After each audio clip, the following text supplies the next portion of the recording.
एक बहुत ही ईमानदार ਅਤੇ ਸੱਚੀ ਸੁੱਚੀ ਸ਼ਖਸੀਅਤ ਦੇ ਮਾਲਿਕ ਸ਼੍ਰੀ ਰਾਮ ਪ੍ਰਕਾਸ਼ ਬਤਰਾ ਪਿਛਲੇ ਦਿਨੀ ਆਪਣੇ ਸਵਾਸਾਂ ਦੀ ਪੂੰਜੀ ਨੂੰ ਖਰਚਦੇ ਹੋਏ ਪਰਮਾਤਮਾ ਦੇ ਚਰਨਾਂ ਵਿੱਚ ਜਾ ਬਿਰਾਜੇ। ਉਹਨਾਂ ਦੀ ਯਾਦ ਵਿੱਚ ਇੱਕ ਧਾਰਮਿਕ ਸਮਾਗਮ ਦਾ ਆਯੋਜਨ ਉਹਨਾਂ ਦੇ ਸਮੂਹ ਪਰਿਵਾਰ ਵੱਲੋਂ, ਜਿਨ੍ਹਾਂ ਵਿੱਚ ਸ਼੍ਰੀ ਰਮੇਸ਼ ਕੁਮਾਰ ਬਤਰਾ, ਸੁਨੀਤਾ ਬਤਰਾ, ਤਿਲਕਰਾਜ ਬਤਰਾ, ਸੁਮਨ ਬਤਰਾ, ਡਾਕਟਰ ਅਜੇ ਬਤਰਾ, ਰਜਨੀ ਬਤਰਾ, ਸਤੀਸ਼ ਬਤਰਾ, कोमल बत्रा, अलका सब्रवाल, दिनेश सब्रवाल, जतिन, अंजलि, करण, मृदुल, वरुण, सेजल, राघव, तमन्ना, सुरभि, मुस्कान, नमन, कायरव ਅਤੇ ਉਹਨਾਂ ਦੇ ਸਮੂਹ ਪਰਿਵਾਰ ਵੱਲੋਂ ਮੰਡੀ ਜੰਜ ਘਰ ਕਪੂਰਥਲਾ ਵਿਖੇ ਕਰਵਾਇਆ ਗਿਆ, ਜਿਸ ਵਿੱਚ ਪੰਡਤ ਜੀ ਵੱਲੋਂ ਜੀਵਨ ਅਤੇ ਮੌਤ ਦੀਆਂ ਸੱਚਾਈਆਂ ਬਾਰੇ ਚਾਨਣਾ ਪਾਇਆ ਅਤੇ ਸਭ ਸੰਗਤਾਂ ਨੂੰ ਉਸ ਪਰਮ ਪਿਤਾ ਪਰਮਾਤਮਾ ਦੇ ਦਰਸਾਏ ਮਾਰਗ ਤੇ ਚੱਲਣ ਦੀ ਸਿੱਖਿਆ ਦਿੱਤੀ। ਸ਼੍ਰੀ ਰਾਮ ਪ੍ਰਕਾਸ਼ ਬਤਰਾ ਜੀ ਦਾ ਜਨਮ ਪਿਤਾ ਸ਼੍ਰੀ ਮੇਹਰਚੰਦ ਬਤਰਾ ਜੀ ਦੇ ਘਰ ਮਾਤਾ ਸ਼੍ਰੀਮਤੀ ਰਾਮਦਿੱਤੀ ਜੀ ਦੀ ਕੁੱਖੋਂ ਲਾਹੌਰ, ਪਾਕਿਸਤਾਨ ਵਿਖੇ ਸੰਨ 1940 ਵਿੱਚ ਹੋਇਆ। ਆਪ ਜੀ ਬਚਪਨ ਤੋਂ ਹੀ ਬਹੁਤ ਹੀ ਸੁਘੜ, ਸਿਆਣੇ ਅਤੇ ਹੋਣਹਾਰ ਪ੍ਰਤਿਭਾ ਦੇ ਮਾਲਿਕ ਸਨ। ਆਪ ਜੀ ਨੇ ਆਪਣੀ ਪੜ੍ਹਾਈ ਪੂਰੀ ਕੀਤੀ। ਉਪਰੰਤ ਆਪ ਜੀ ਨੇ ਆਪਣੀ ਆੜਤ ਦੀ ਸ਼ੁਰੂਆਤ ਕੀਤੀ। ਆਪ ਜੀ ਆਲੂਆਂ ਦੇ ਬਹੁਤ ਹੀ ਵੱਡੇ ਵਪਾਰੀ ਸਨ ਅਤੇ ਆਪਣੇ ਹਰ ਕੰਮ ਨੂੰ ਬਹੁਤ ਹੀ ਮਿਹਨਤ, ਲਗਨ ਅਤੇ ਇਮਾਨਦਾਰੀ ਨਾਲ ਕਰਿਆ ਕਰਦੇ ਸਨ, ਜਿਸ ਦੀ ਬਦੌਲਤ ਆਪ ਜੀ ਨੇ ਆਪਣੇ ਕਾਰੋਬਾਰ ਵਿੱਚ ਖੂਬ ਉન્નਤੀ ਹਾਸਿਲ ਕੀਤੀ ਅਤੇ ਖੂਬ ਨਾਮਣਾ ਖਟਿਆ। ਸ਼੍ਰੀ ਰਾਮ ਪ੍ਰਕਾਸ਼ ਬਤਰਾ ਜੀ ਹੁਣਾਂ ਦਾ ਵਿਆਹ ਸ਼੍ਰੀਮਤੀ ਰਾਜ ਰਾਣੀ ਜੀ ਹੁਣਾਂ ਨਾਲ ਹੋਇਆ। ਵਿਆਹ ਉਪਰੰਤ ਆਪ ਜੀ ਨੇ ਆਪਣੀਆਂ ਪਰਿਵਾਰਕ ਜ਼ਿੰਮੇਦਾਰੀਆਂ ਨੂੰ ਬਖੂਬੀ ਨਿਭਾਇਆ। ਆਪ ਜੀ ਦੇ ਘਰ ਬੱਚਿਆਂ ਰਮੇਸ਼ ਕੁਮਾਰ, ਤਿਲਕਰਾਜ, ਅਜੇ ਬਤਰਾ, ਸਤੀਸ਼ ਬਤਰਾ ਅਤੇ ਅਲਕਾ ਨੇ ਜਨਮ ਲਿਆ। ਆਪ ਜੀ ਨੇ ਆਪਣੇ ਬੱਚਿਆਂ ਨੂੰ ਖੂਬ ਚੰਗੇ ਸੰਸਕਾਰ ਦਿੱਤੇ, ਪੜ੍ਹਾਇਆ ਲਿਖਾਇਆ ਅਤੇ ਸਮਾਜ ਦੇ ਚੰਗੇ ਨਾਗਰਿਕ ਬਣਾਇਆ। ਅੱਜ ਆਪ ਜੀ ਦੇ ਬੱਚੇ ਆਪ ਜੀ ਦੇ ਨਕਸ਼ੇ ਕਦਮਾਂ ਤੇ ਚੱਲ ਕੇ ਆਪ ਜੀ ਦੇ ਨਾਮ ਨੂੰ ਚਾਰ ਚੰਨ ਲਗਾ ਰਹੇ ਹਨ। ਆਪ ਜੀ ਦੇ ਬੇਟੇ ਡਾਕਟਰ ਅਜੇ ਬਤਰਾ ਜੀ ਆਪਣੀ ਫਾਰਮੇਸੀ ਚਲਾ ਰਹੇ ਹਨ ਅਤੇ ਨੌਜਵਾਨਾਂ ਨੂੰ ਸੌਖੇ ਤਰੀਕੇ ਨਾਲ ਨਸ਼ਾ ਛੁਡਾਉਂਦੇ ਹਨ। ਸ਼੍ਰੀ ਰਾਮ ਪ੍ਰਕਾਸ਼ ਬਤਰਾ ਜੀ ਪਰਮਾਤਮਾ ਦੇ ਘਰ ਪ੍ਰਤੀ ਸੱਚੇ ਸ਼ਰਧਾਵਾਨ ਸਨ। ਲੋੜਵੰਦਾਂ ਦੀ ਸਹਾਇਤਾ ਆਪ ਜੀ ਹਮੇਸ਼ਾ ਹੀ ਤਨੋ ਮਨੋ ਅਤੇ ਤਨੋ ਕਰਿਆ ਕਰਦੇ ਸਨ। ਸ਼੍ਰੀ ਰਾਮ ਪ੍ਰਕਾਸ਼ ਬਤਰਾ ਜੀ ਬਹੁਤ ਹੀ ਮਿੱਠੀ ਬੋਲੀ ਅਤੇ ਮਿਲਾਪੜੇ ਸੁਭਾਅ ਦੇ ਮਾਲਿਕ ਸਨ। ਜੋ ਕੋਈ ਵੀ ਇੱਕ ਵਾਰ ਆਪ ਜੀ ਨਾਲ ਗੱਲ ਕਰ ਲੈਂਦਾ ਤਾਂ ਆਪ ਜੀ ਦਾ ਹੀ ਹੋ ਕੇ ਰਹਿ ਜਾਂਦਾ ਸੀ। ਸ਼੍ਰੀ ਰਾਮ ਪ੍ਰਕਾਸ਼ ਬਤਰਾ ਜੀ ਦੀ ਫੁਲਵਾੜੀ ਕਾਇਰਵ ਬਤਰਾ ਨਾਲ ਮਹਿਕ ਰਹੀ ਹੈ। स्वस्ति न इंद्रो वृधस्रवाः स्वस्ति न पूषा विश्वे वेदाः स्वस्ति नस्तारक्षो अरिष्टनेमिः स्वस्ति नो बृहस्पतिर्दधातु पयाः पृथिव्यां पयोखदेषु पयो दिव्यन्तरिक्षे पयोधाः पयस्वती प्रदिशाः सन्तु मह्यम् ॐ विष्णुररातमसि विष्णवसं प्रीस्तो विष्णवस्यूरसि विष्णवध्रुवमसि वैष्णवमसि विष्णुवेत्वा अग्निर्देवता वातो देवता सूर्यो देवता चन्द्रमा देवता वसवो देवता रुद्रा देवता आदित्या देवता बृहस्पतिर्देवतेन्द्रो देवता वरुणो देवता ॐ द्यौः शान्ति अन्तरिक्षगुं शांति पृथ्वी शांतिरापा शांति वनस्पतयः शांति विश्वे देवा शांति ब्रह्मा शांति सर्वत्वं शांति सामा शांति रेधि ॐ सुशांति भवतु ओम विश्वानि देव सभितर दूरी तानि पराशुवा यद्भद्रं तन आशुव इमा रुद्राय तवसे कवदिनेक्षय दुराय प्रभरा महेमतिः यथा संसदुपदे चतुष्पदे विश्वं पुष्टं ग्रामे अस्मिन्नानातुरम् एतं ते देवाः सर्वे तज्ञा प्राहुर्बृहस्पतये ब्राह्मणे तेन यज्ञमम तेन यज्ञपतिं तेन मामौ मनोर्युतं तनोत्वरिष्टं यज्ञं समिमं दधातु विश्वे देवा साह्यमादयतो यज्ञेन यजन्ते सर्वमेव प्रतिष्ठितं भवतु।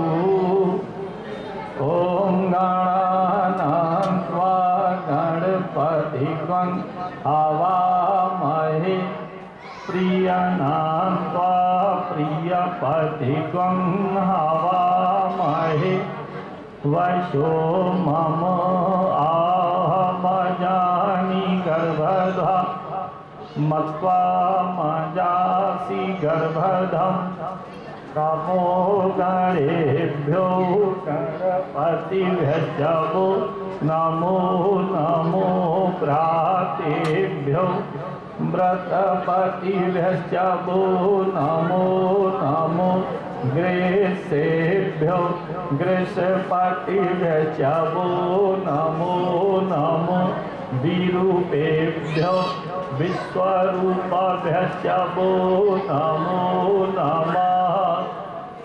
ओम शुंकस्य दन्तस्य कपिलो गजकर्णिकालंबोदरस्य विक्तो विघ्ननाशो विनायकः धूम्रकेतुगणाध्यक्षो भालचन्द्रो गजाननः द्वादशैतानि नामानि च पठ्यन्तो विद्या आरम्भे विवाहे च प्रवेशे निर्गमे तथा संग्रामे संकटे च विघ्नस्तस्य न जायते। ओम श्रीमन्मंगलाधिपते नमो नमः।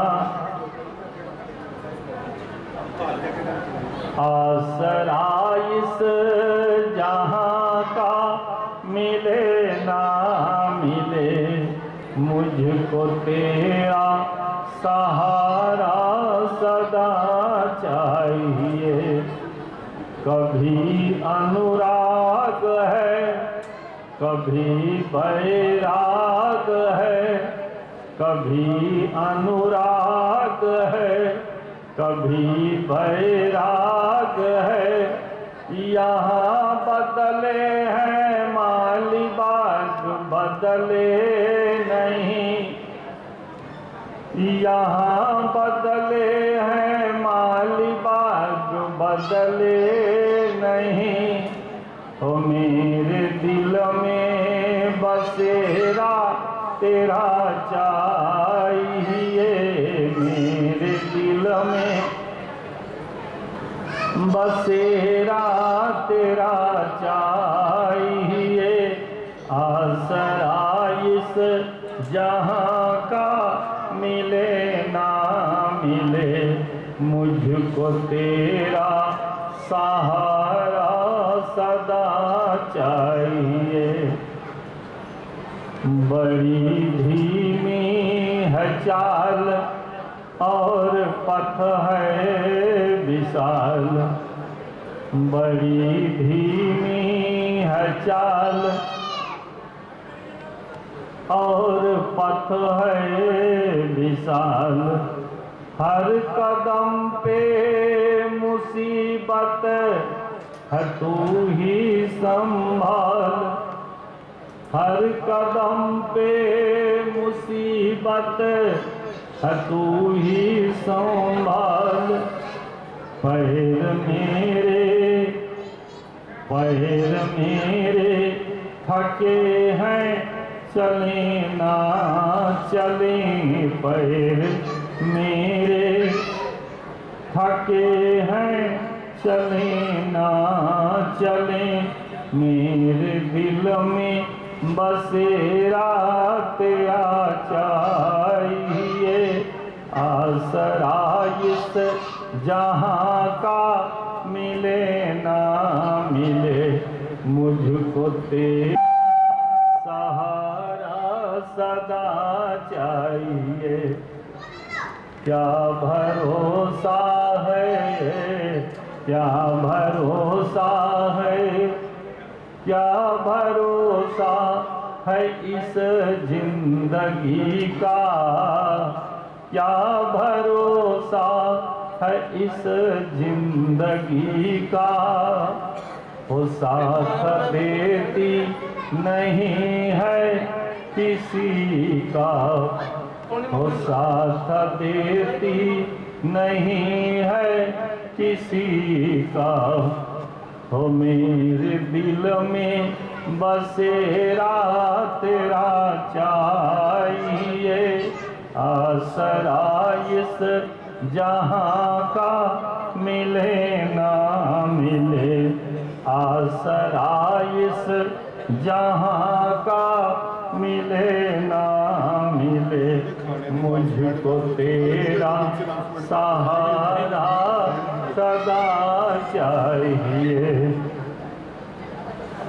हे राम मेरे राम मेरे राम मेरे राम, हे राम मेरे राम मेरे राम मेरे राम, हे राम सिया रामा मेरे राम सिया रामा, हे राम सिया रामा मेरे राम सिया रामा, श्री राम राम राम राम सिया रामा मेरे राम सिया राम, जय राम सिया रामा मेरे राम सिया राम, जय राम सिया रामा मेरे राम सिया रामा, जय राम सिया रामा मेरे राम सिया रामा, श्री राम सिया राम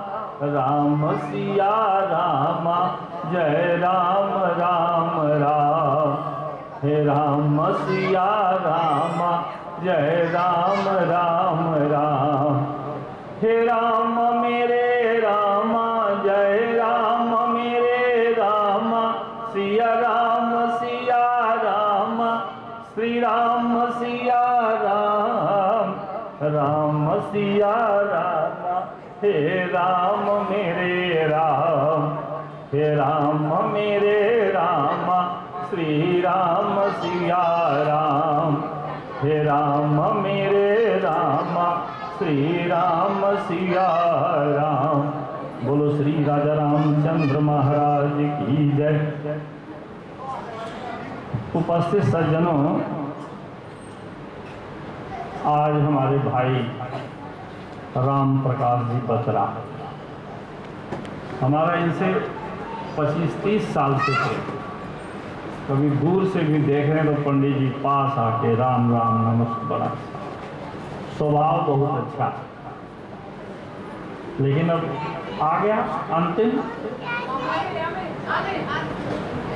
तो चले गए। अफसोस है,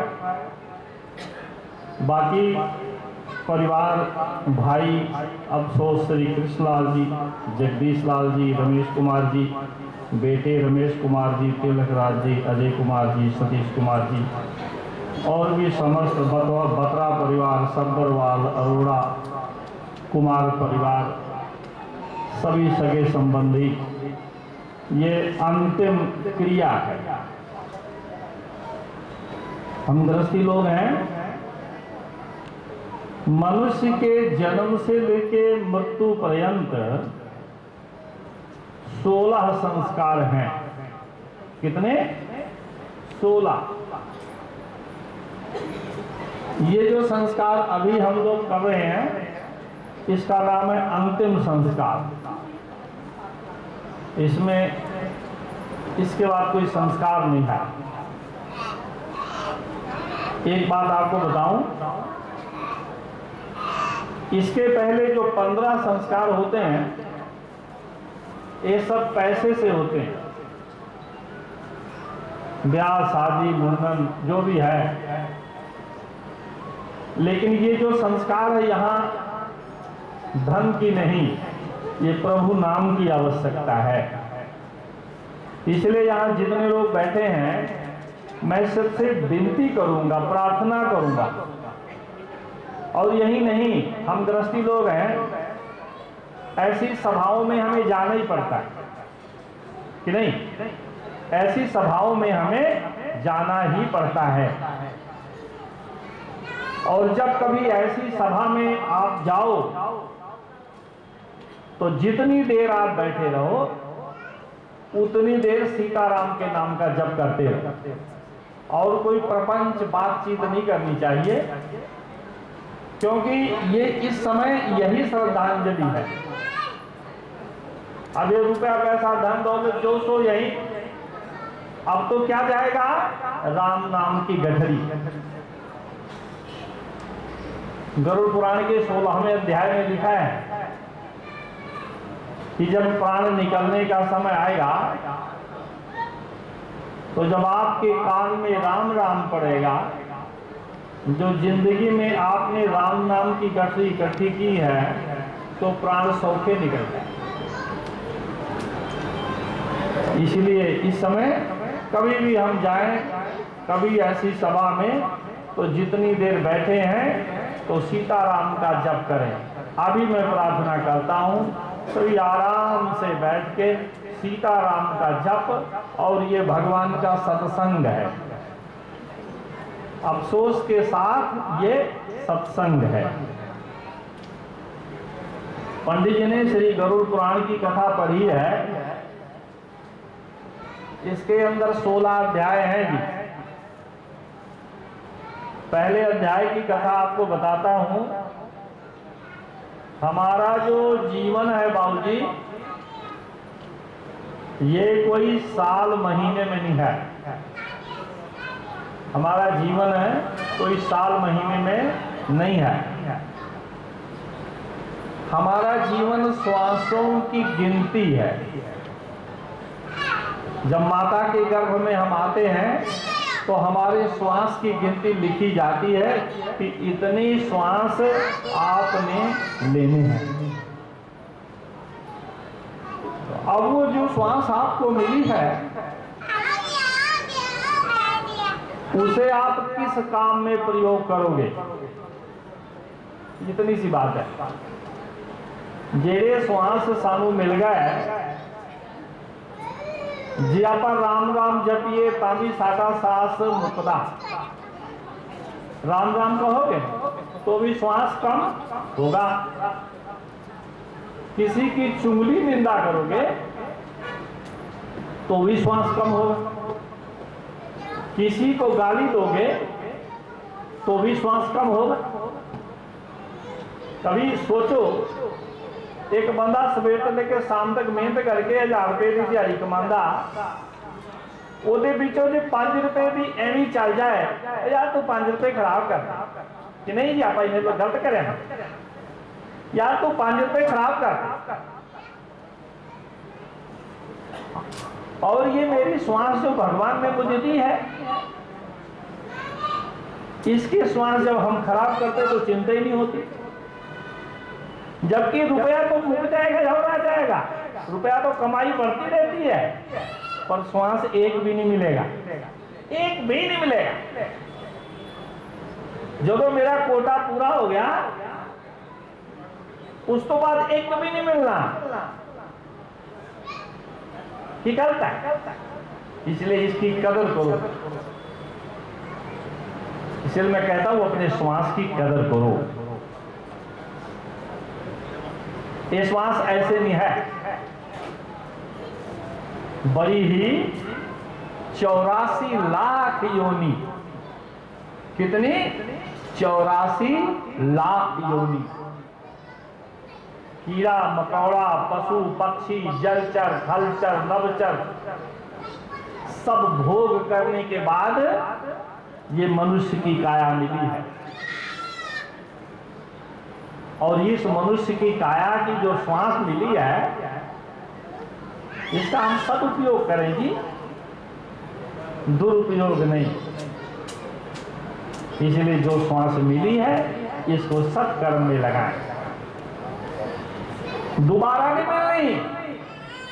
फिर 84 योनि भोगने के बाद गरुड़ पुराण में लिखा है, जब मनुष्य की मृत्यु होती है तो वो व्यक्ति कीड़ा बनता है, कीड़ा के बाद पक्षी बनता है, पक्षी के बाद पशु बनता है, पशु के बाद मनुष्य बनता है। अगर मनुष्य सत्कर्म करता है तो देवता बनता है, नहीं तो दोबारा फिर कीड़ा बनता है।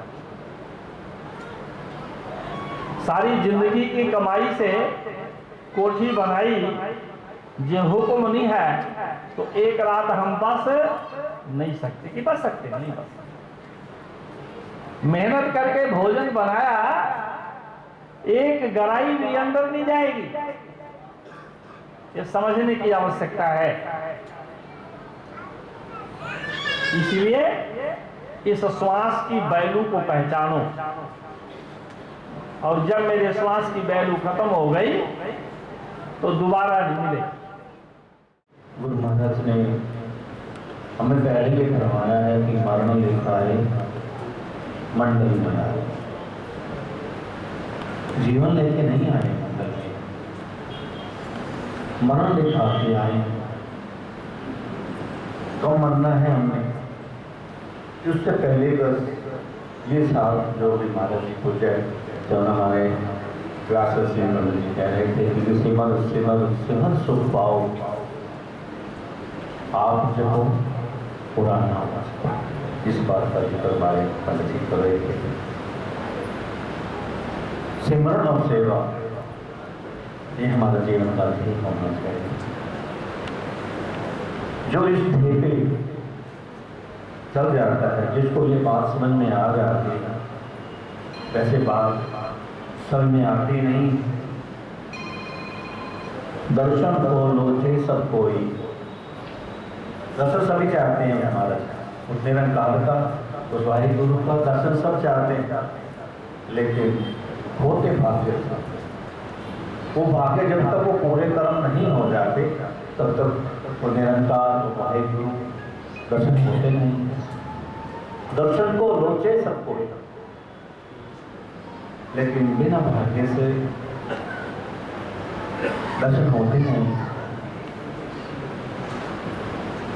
हर कोई जब से ये संसार बना है, हर कोई ये सब घुमा के बाद सिमरण करेगा, लेकिन हमारा भाग्य का ये कुछ और, तो ये कुछ कह नहीं सकता मैं, शब्द नहीं है, लेकिन बात हमारे समझ में नहीं आती। आज तक जिन लोगों को बात समझ में आई है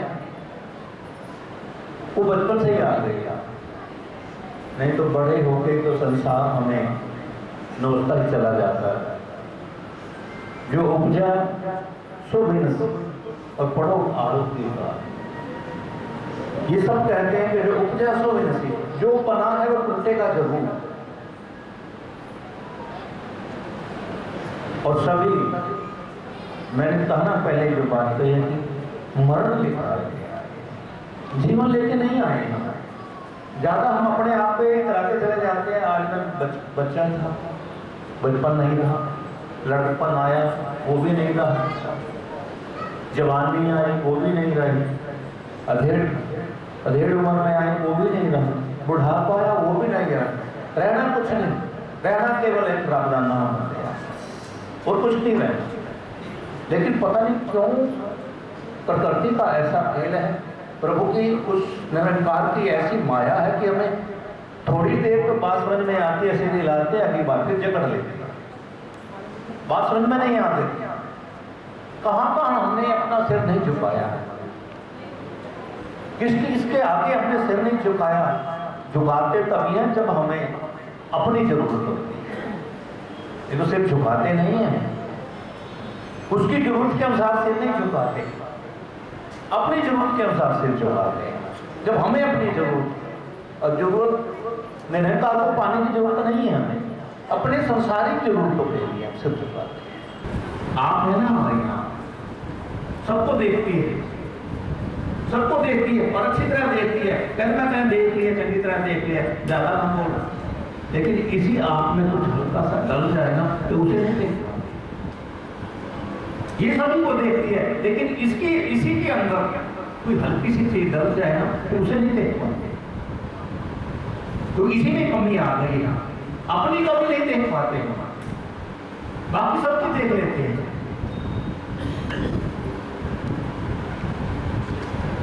ऐसे ही एक जैसे महाराज जी एक जो मान रहे थे, ऐसे एक बात कि एक नवयुवक जिसके पास डिग्रियों का ढेर था, लेकिन उसे कोई जॉब नहीं मिल रही थी, कुछ काम ही नहीं मिल रहा था, काफी परेशान हुआ। तो एक व्यक्ति उसे बड़ा सभ्य व्यक्ति उसे आके मिला कि हाँ बेटा क्यों परेशान क्यों है?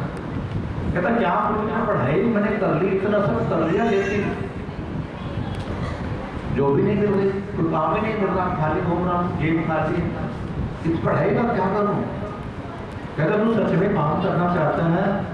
कहता हाँ काम तो मुझे चाहिए, हर हाल में चाहे थोड़ा सा चाहिए लेकिन चाहिए मुझे काम। कहता मेरे साथ मिलकर काम करेगा? कहता हाँ, वो तो उसके मन की मुराद पूरी होगी, मैं तेरे साथ मिलकर काम करूंगा, कहीं भी कर लूंगा, मुझे दे तो काम दे तो सही। कहता फिर हिस्सा? कहता तुम जैसे भी दे, मुझे हिस्सा नहीं चाहिए, मुझे काम दे, थोड़ा सा मुझे मिल जाए, क्योंकि पहली जरूरत थी, मुझे थोड़ा सा मिल जाए। कहना जब 50-50 के पार्टनर हो जाते हैं, कहता कोई बात नहीं, तो जैसे कहें वैसे करूंगा। 50-50 के पार्टनर हो गए। कहता मैं बहुत बड़ा उद्योग करती हूँ, मैं देखो नौकरी में नहीं लगाता, देखो अपना पार्टनर बनाता हूँ, सारा काम खुद करेगा, मैं केवल मुझे 50%, मैं स्लीपिंग पार्टनर, मैं स्लीपिंग पार्टनर तो सारा काम करेगा, देखो 50%। कहता ठीक है महाराज, देखो काम शुरू कर दिया।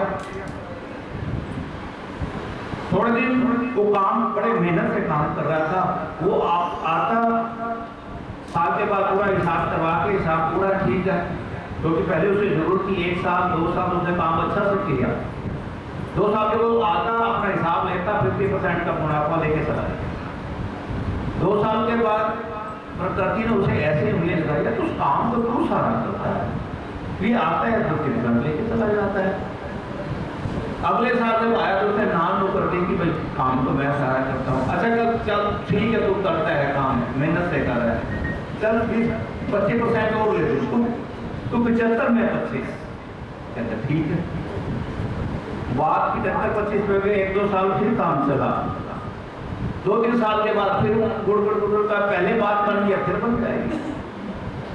उसने कहा नहीं भाई मैं सारा करता हूँ, आप आते मुनाफा लेके चले जाते हैं।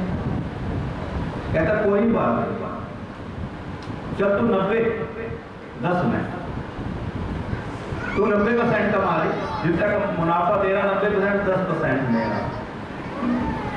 फिर कमाया 10 पे भी गड़बड़ होने लगी। कहता कमाता तो मैं सारा तो 10% लेके चला जाता है। कहता 10% तो मेरा हिस्सा बनता है भाई, 10% तो नहीं छोड़ूंगा। एक बार किया तो मैं मालिक हूँ, तू भूल गया मैं मालिक हूँ। ये तो मेरी उदाहरण का जो भी बात समझ में, तुझे बिना मतलब के तुझे 90% तुझे दे रहा हूँ और केवल मैं 10% मांगता हूँ, तू मुझे 10% में नाम ऊपर कर रहा है, तो हो सकता है कि मैं तुझे घर से बाहर कर दूँ। देखो कल ही पहले बच्चों के लिए ईमेल आती है, मैं तेरे को कह दूँ चल हट बाहर।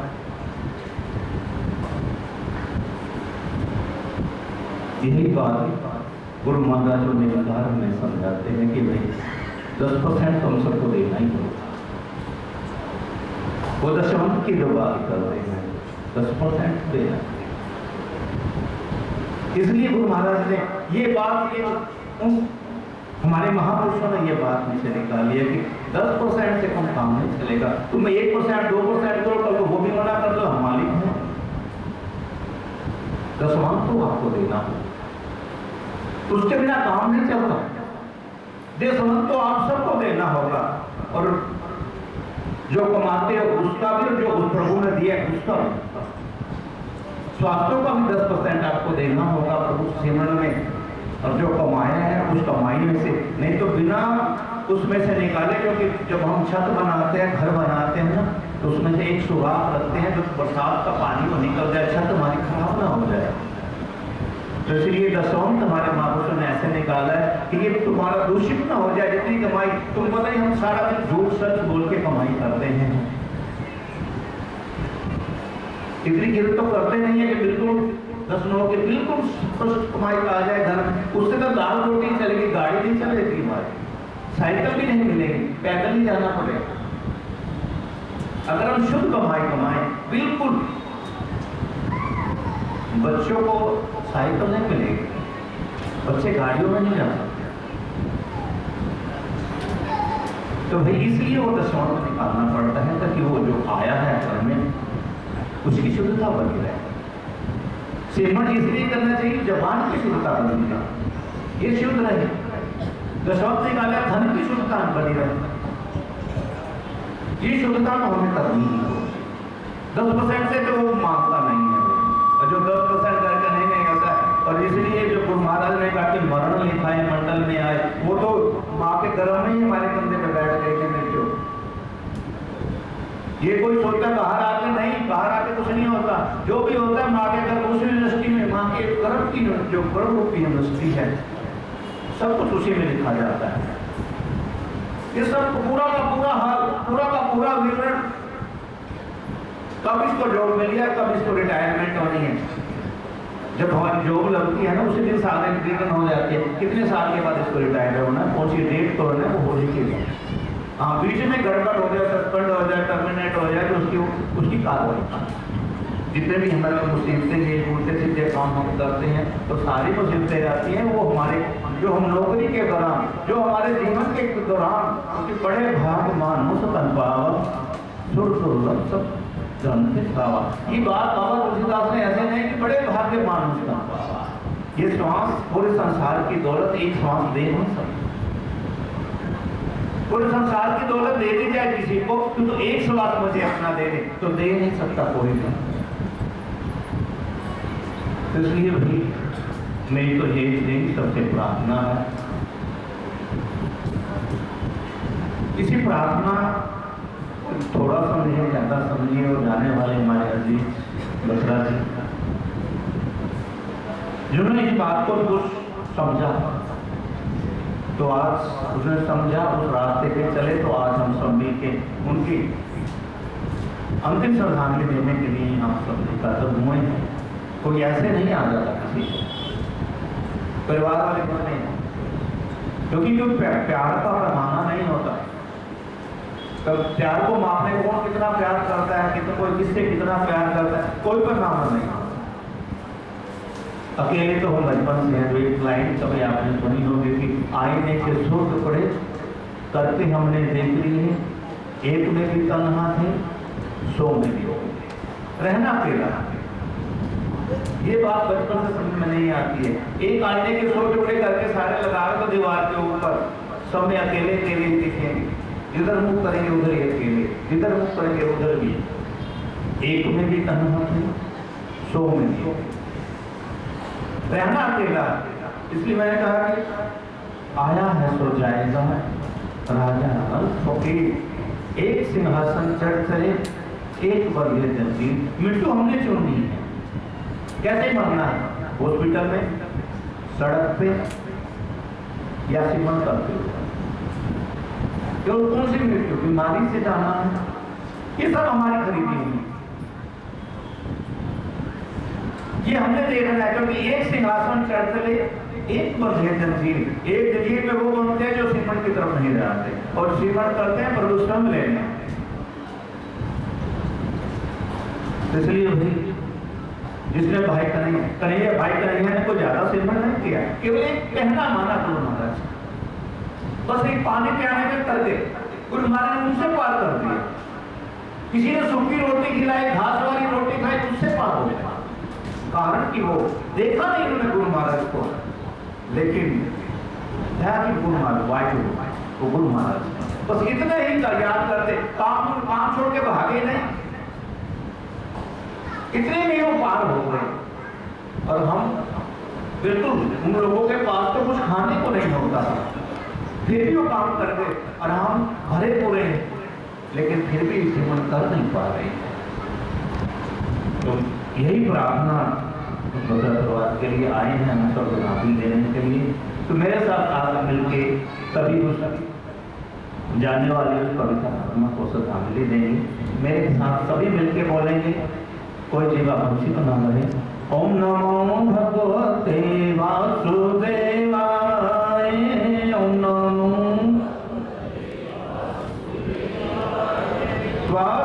वासुदेवाय, कृष्ण देवाय, वासुदेवाय, कृष्ण देवाय, ओम नमो भगवते वासुदेवाय, ओम नमो भगवते वासुदेवाय। ओम शांति शांति शांति। विछड़ी हुई रूह श्री राम प्रकाश बत्रा जी के चरणों 'ਚ श्रद्धांजलि देने लिए उपस्थित हुए हैं।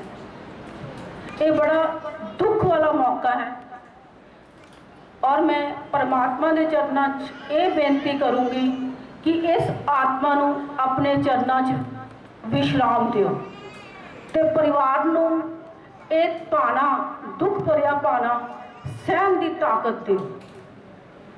ठीक है, इंसान जिस मर्जी उम्र 'ਚ जाता हैगा, लेकिन उम्र कोई तगाजा नहीं हैगी। जिन्हां दा मैंबर परिवार दे नालों विछड़दा हैगा, वो परिवार वास्ते ये दुख असारनीय हुंदा है। चाहे संसार जो 2 साल का बच्चा जाता, चाहे 100 साल का बजुर्ग जाता, परिवार लिए वो दुख बर्दाश्त करना बहुत मुश्किल हुंदा। लेकिन ये पाना सदियों तो चलिया आ रहा हैगा। जिहड़ा संसार च आया उन्हें जाना है। यही चीज़ कृष्ण भगवान कहते हैं कि मौत जन्म तो पहला लिख दी जाती है और मौत एक अटल सच हैगी है, जिहदे तो असीं पिछे नहीं हट सके। साडे महापुरुष धरती ते आए, वो भी इस शरीर नूं छड्ड के गए। इस करके मैं राम प्रकाश जी के पुत्र रमेश कुमार बत्रा जी नूं, तिलक राज बत्रा जी नूं, अजय बत्रा जी नूं, सतीश बत्रा जी नूं, उन्हां दे भरावां कृष्ण लाल बत्रा जी नूं, श्री जगदीश कुमार बत्रा जी नूं, रमेश कुमार बत्रा जी नूं, श्याम लाल बत्रा जी नूं ते दमाद दिनेश सब्बरवाल दे चरणों यही बेनती करूँगी कि जो पाना बीतना सी वो तो बीत गया हैगा, लेकिन हुण संसार दे विच इस सुख नूं बर्दाश्त करके हे परमपिता परमात्मा इन्हां दे सिर ते अपना हाथ रख, ताकि आने वाला परिवार इन्हां दा खुशियां दे नाल जिंदगी जी सके। इन्हां नूं इस दुख पाना सहन की हिम्मत दे। आपां कर कुछ नहीं सकते, सिर्फ एक दिलासा दे सकते हैं। दिलासा ही है साडे कोल हैगा वा, लेकिन उत्थे करना की है। हुण मैं तुहानूं छोटी जी घटना दसदी हां। साडे एरिया दे विच कल राती सिलेंडर पर फटन नाल 5 परिवार के 5 जानियां दी मौत हो गई। 3 निक्के बच्चे, मियाँ बीबी, एक दादी बची बजुर्ग जिहड़ी गली च सैर कर रही सी। इस कुदरत के अगे किसी का जोर नहीं हैगा।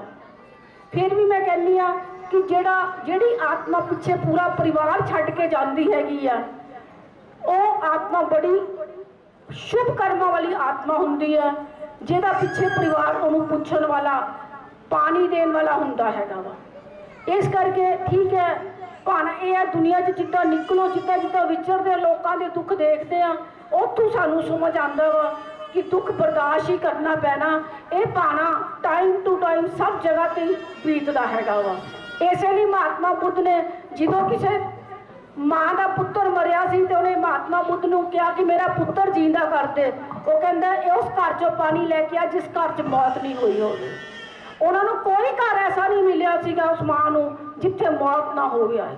मौत एक अटल सच है, लेकिन नाल नाल इक्को चीज़ असी चरनां च प्रार्थना परमात्मा दे यही प्रार्थना कर सकते हैं कि इदां दा साडा दुख सहन दा परमात्मा सानू आशीर्वाद देवे और साडा परिवार भली वर्सी अगे चल सके। ये नाल मैं सब का शुकराना करती हाँ जिन्होंने भी समय कट के इस आत्मा को श्रद्धांजलि देने आया।